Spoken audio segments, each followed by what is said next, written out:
భారత్ పొరుగు దేశాల్లో ఆర్థిక పరిస్థితి రోజురోజుకు దిగజారుతుంది. గత సంవత్సరం నుంచి మనం చూసాం శ్రీలంకలో ఆర్థిక సంక్షోభం. ప్రజలు వెల్లువెత్తున ప్రెసిడెంట్ రెసిడెన్స్లోకి ఎలా వెళ్ళారు, ఎలా ప్రొటెస్టులు చేశారు, ఇవన్నీ చూసాం. అక్కడ టూరిజం దెబ్బతింటం, ఇన్ఫ్లేషన్ పెరిగిపోవటం, కోవిడ్-19 వీటన్నిటితో పాటు గవర్నమెంట్ మిస్మేనేజ్మెంట్ ఇవన్నీ కూడా శ్రీలంకని దెబ్బతీశాయి. పూర్తి స్థాయిలో IMF లోన్ ఇంకా శ్రీలంకకు రాలేదు. కొంత ప్రిలిమినరీ అగ్రిమెంట్ జరిగింది అంతే.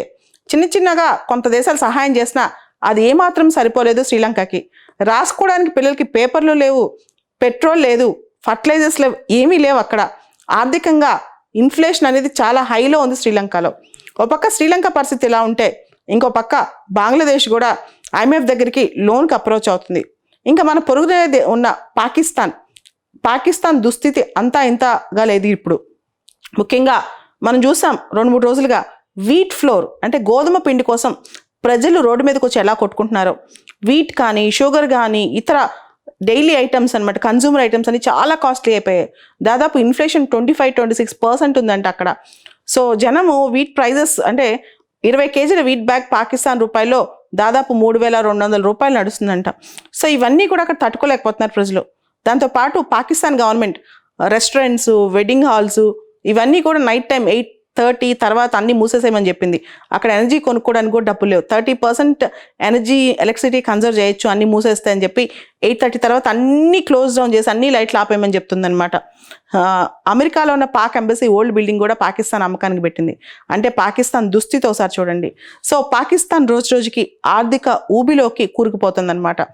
పాకిస్తాన్ ఫారెక్స్ రిజర్వ్స్ విదేశీ మారక నిల్వలు దాదాపు మనం చూస్తే 8 ఇయర్స్లోకి వచ్చేసాయి. ఫారెక్స్ రిజర్వ్స్ అనేవి $5 బిలియన్ కూడా లేవంట. 2-3 నెలల కంటే కూడా ఇవి సరిపోవు. 2-3 నెలలు కూడా కష్టమే అంటున్నారు.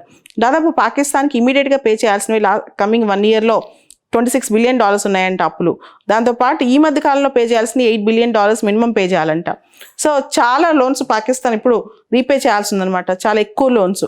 పాకిస్తాన్ బ్యాలెన్స్ ఆఫ్ పేమెంట్ క్రైసిస్లోకి ఇంకా పూర్తి స్థాయిలో వెళ్ళబోతుంది అనమాట.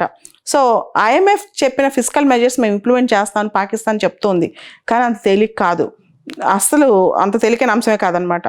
పాకిస్తాన్ రీపే చేయాల్సిన లోన్లో దాదాపు 30% లోన్స్ చైనాకి ఎక్కువ రీపే చేయాలంట పాకిస్తాన్ కరెంట్ అకౌంట్ డెఫిసిట్లో కూడా చాలా ఎక్కువ కూరుకుపోతుంది అనమాట. సో IMF చెప్పింది పాకిస్తాన్కి $1.1 బిలియన్ ఇస్తాను లోన్గా నవంబర్లోనే ఇవ్వాల్సింది, కానీ అప్రూవల్ ప్రాసెస్లోనే ఉందన్నమాట. ఇంకా పూర్తి స్థాయిలో అది అప్రూవల్ అవ్వలేదు.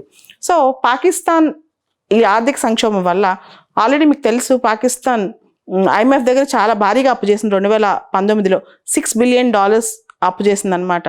కానీ ఇప్పుడు మళ్ళీ అప్పు కోసం IMFని అప్రోచ్ అయింది. IMF దానికోసం మోడాలిటీస్ చూస్తుంది. ఇప్పుడు పాకిస్తాన్కి ఇమీడియట్గా సంక్షోభం వల్ల విదేశీ అప్పులు చెల్లించాలి, దాని లోన్స్కి వడ్డీలు చెల్లించాలి. దాంతోపాటు మెడిసిన్స్ కొనుక్కోవడానికి, ఆహారం కొనుక్కోవడానికి, ఎనర్జీ కొనుక్కోవడానికి కూడా పాకిస్తాన్లో డబ్బులు లేవు. కరాచీ పోర్ట్ దగ్గర, పాకిస్తాన్ కరాచీ పోర్ట్ దగ్గర చాలా కంటైనర్ షిప్స్ వచ్చి ఆగున్నాయంట.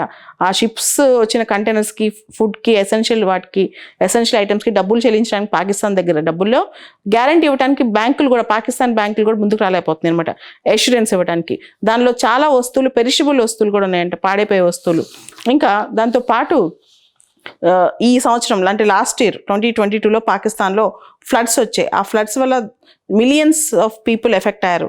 1/3 ఆఫ్ ద పాకిస్తాన్ ఎఫెక్ట్ అయిందనమాట. ఇది కూడా పాకిస్తాన్ ఆర్థిక సంక్షోభానికి ఇది కూడా తోడ్పడిందని చాలా మంది అన్నారు.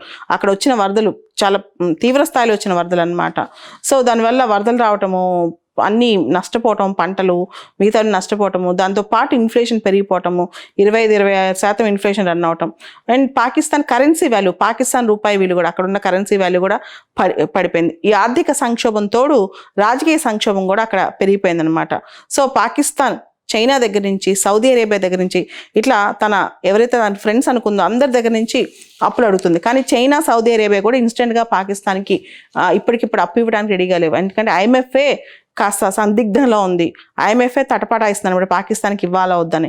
ఆ సిచ్యువేషన్లో సౌదీ అరేబియా లాంటి ఎప్పటి నుంచో ఉన్న మిత్ర దేశాలు కూడా పాకిస్తాన్కి ఇవ్వడానికి రెడీగా లేవు.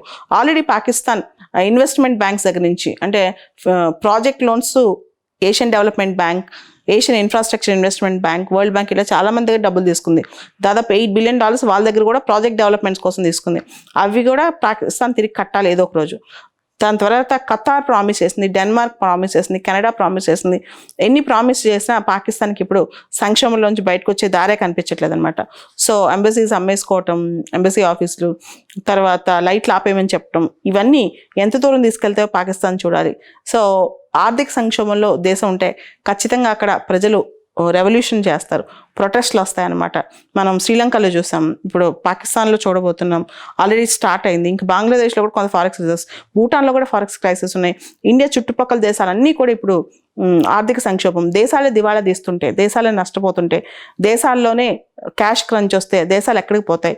అంతర్జాతీయ సంస్థల దగ్గరికి వెళ్తాయి. కానీ అంతర్జాతీయ సంస్థలు దేన్ని నమ్మి దేశాలకు లోన్ ఇస్తాయి అనేది కూడా ఒకసారి మనం చూడాలి.